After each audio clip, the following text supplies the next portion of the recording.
Hey guys, what's up? Welcome back to Dragon Ball Nation. Now today I'm doing a discussion slash review sort of thing on the manga chapter 2 for Dragon Ball Super, and I guess this could kind of be classified as spoilers for the upcoming episodes, episode 5 I believe, and I've brought Geekdom 101, Nathan, otherwise known as a Frozen Particle, and Mike from Laughingstock Media on here. Would you guys like to introduce yourselves?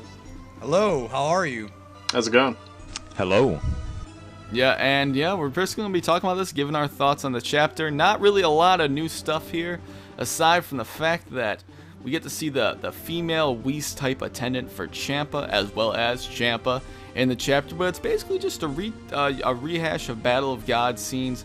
They're pretty much the same, except we do see some interesting scenes with Super Saiyan 1 and 2 Goku trying to attempt to fight Beerus. What do you guys have to say about this? Danny, let's hear what you have to say here, because I know you probably have a good amount of things to say here. Well, as far as the transformation goes, it seems like, and I know you and I talked about this previously with Beerus, how it seems like with Beerus they're kind of making him a little bit more, I guess, malicious in the anime or in Super. It seems like with this manga adaptation they're making Goku a little more arrogant, because really in the film Battle of Gods he jumps right to his maximum power form, and in this movie he uses his lower level forms. I'm guessing that, the series, I'm guessing that's just going to be padding for the episode. I don't really see the point except just padding to kill time, which I was hoping Super wouldn't really do, but it's whatever. Not really a big deal. I kind of do understand them reintroducing the forms again, even though they're not going to be used for very long from what we know. But of course, the big reveal was that Champa is awake, he's alive, and he is a god because he was able to sense Beerus. So that's the big twist in the chapter that's going to probably coincide with Dragon Ball Super Episode 5 or Episode 6 based on what we know so far. Right. Basically, it's pretty much presenting that during what, was originally Battle of Gods, the film, Champa hypothetically should have been awake. Whatever you want to consider canon at this point is up for your opinions, the viewer. But like I said, guys, not really a lot of new stuff to talk about here. It really was just a retelling of Battle of Gods. There wasn't much interesting information to dissect. Nathan, you're up next.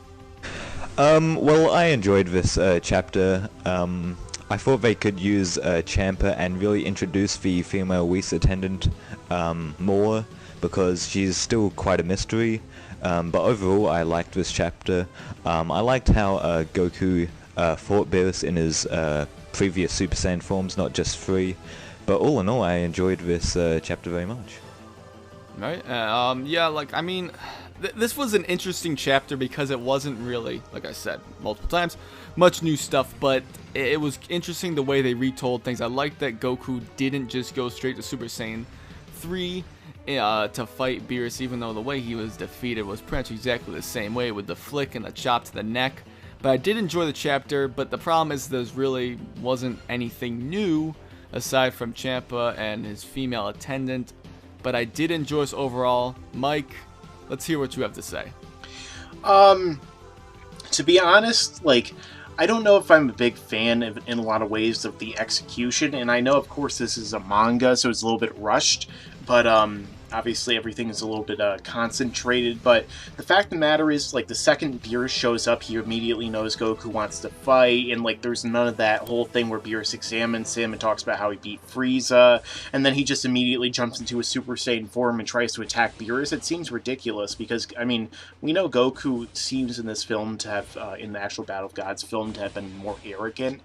But now it's just he just seems like he's almost borderline stupid, that he's oh, I'm going to power up and attack this guy. And I don't know, I wasn't the biggest fan of it. I think it'll be different in the anime. Yeah, probably, hopefully at least, because I didn't care for that execution. But also, I thought overall, it's interesting. I'm sure I'll like it more in the anime. But also, I noticed something really interesting in that earlier on, when Beerus is told that Saiyans that have survived are now living on the Earth, he immediately remembers, oh, the Earth. Well, isn't that the place where I told this dinosaur guy to try and destroy years ago? And then Whis is like, oh yes, you did order that.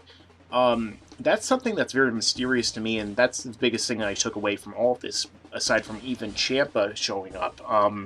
Like, who exactly could that possibly be referring to, and is that something that's alluding to something perhaps that's going to happen in the future? Right, and that is a question, yeah. Right, and that's a completely different discussion in itself. Like we talked about, guys, that's pretty much all there was for the chapter. We all seem to enjoy it, and, you know, it's leading up to the events of, what was it, Danny? Episode 5, correct? That seems to be what it's leading into? Episode 5 is where I believe the fight's going, based purely upon the fact that the leaked title came out. Now, will we see Champa in episode 5? We might not see him in episode 6, but if this is going to be like the manga, the one main difference we're starting to see between the Super series and the Battle of Gods movie is Champa's involvement. And will Champa go to Earth? Will he meet Beerus on his planet? We don't know, but Champa's already being shown. Of course, two different theories. One is that he's going to be a part of the Battle of Gods saga. The other one is that he's just going to be teased for now and then come in later. I think they're going to change it and put him in there somehow. Right. Any of you guys have anything else to add? I mean, they definitely added a great sense and air of mystery with what I mentioned before, not to mention with Champa and his seeming involvement and everything that's going on. I definitely do feel like maybe he's going to have a bigger role later on. Right now, he's more just being alluded to, or they're just kind of showing him off, you know, for bigger things to come. But you know, I definitely enjoyed how they created an air of mystery in this edition of the manga. Yeah, just one more thing to note. That dinosaur backstory that Lord Beerus told, it could just be a big translation error, since this chapter, when it first came out in English, had a ton of translation errors. So. Yes. It was very much like something out of the 90s. It really was. Not to mention that in the original Battle of Gods movie, Beerus does say, oh, is that the place with the dinosaurs that had that issue that, you know, so I tried to wipe them out. Obviously, that never made any sense, so who knows, maybe that's something they're trying to correct by making it into something completely different. I don't know. Or it might have just been a translation error, too. You know yeah, I mean, that's a big possibility. Because there's no villain in Dragon Ball, even in the movies, that kind of coincides with it being a dinosaur. I mean, Piccolo created dinosaurs by spitting the eggs out, but we know his backstory does not match up with Beerus at all, unless that's being retconned, in which case, if it is, that's not good. That's very disrespectful to the source material. But in addition to that, it can't be Frieza, because we know what the Frieza connection is with Beerus. It can't be Cell, because he was created artificially, and it's very likely not Boobies. He doesn't look like a dinosaur, so it has to be. Yeah. I'm thinking it's a mistake. And it has to be at this point. Definitely. Well, I think there's one thing we can all take away from this, besides the possible mistranslation of the whole dinosaur thing, is that this minor chapter was very interesting, considering the fact that it really didn't add anything to the story, necessarily, did it?